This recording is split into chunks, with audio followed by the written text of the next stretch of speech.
ವೀಕ್ಷಕರೇ, ಇವತ್ತು ಒಂದು ಸುಲಭವಾದ ಅತ್ಯದ್ಭುತವಾದ ವಶೀಕರಣ ಮಂತ್ರದಿಂದ ನೀವು ಇಷ್ಟಪಟ್ಟವರಂಥವರಾಗಿರ್ಬೋದು, ಅಥವಾ ಗಂಡ ಹೆಂಡತಿ ಆಗಿರ್ಬೋದು, ಅಥವಾ ಪ್ರೇಯಸಿ ಆಗಿರ್ಬೋದು, ಮನೆಯಲ್ಲಿ ಕಲಹ ಆಗ್ತಾ ಇರುವಂಥ ಅತ್ತೆ ಸೊಸೆ ಆಗಿರ್ಬೋದು, ಯಾರು ಬೇಕಾದರೂ ಈ ಸರಳ ತಂತ್ರದಿಂದ ನಿಮ್ಮನ್ನ ಹತ್ರ ಬರ್ಮಾಡ್ಕೊಳ್ಳೋ ಹಾಗೆ ಮಾಡುತ್ತೆ. ವೀಕ್ಷಕರೇ, ಯಾವ ರೀತಿ ಮಾಡಿದ್ರೆ ನಾವು ಇಷ್ಟಪಟ್ಟವರು ನಮ್ಮ ಬಳಿ ಬರಬಹುದು ಅನ್ನೋದನ್ನ ನಾನು ಒಂದು ಸರಳ ರೀತಿಯಲ್ಲಿ ಸರಳವಾದ ಮಂತ್ರದಿಂದ ತಿಳಿಸ್ಕೊಡ್ತೀನಿ. ನೀವು ಮಾಡಬೇಕಾಗಿರೋದು ಏನೂ ಇಲ್ಲ, ತುಂಬಾ ಸುಲಭವಾದ ವಿಧಾನ ಇದು. ಒಂದು ಬಿಳಿ ಹಾಳೆಯನ್ನು ತಗೊಳ್ಳಿ.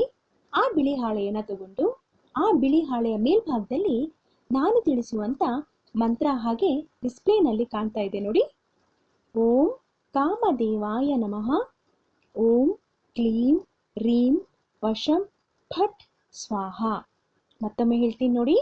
ಓಂ ಕಾಮದೇವಾಯ ನಮಃ, ಓಂ ಕ್ಲೀಂ ರೀಂ ವಶಂ ಫಟ್ ಸ್ವಾಹ. ಈ ಒಂದು ವಶೀಕರಣದ ಮಂತ್ರವನ್ನ ನೀವು ಬಿಳಿ ಹಾಳೆ ಮೇಲೆ ಬರೆದು 11 ಬಾರಿ ನೀವು ಯಾರನ್ನ ಪ್ರೀತಿಸ್ತಾ ಇದ್ದೀರಿ, ನಿಮ್ಮನ್ನ ಯಾರು ಬಿಟ್ಟು ಹೋಗಿದ್ದಾರೆ ಅಂತವರನ್ನ ಮನಸ್ಸಲ್ಲಿ 11 ಬಾರಿ ನೆನೆಸ್ಕೊಳ್ತಾ 11 ಬಾರಿ ಈ ಮಂತ್ರವನ್ನ ಪಠನೆಯನ್ನ ಮಾಡಿ.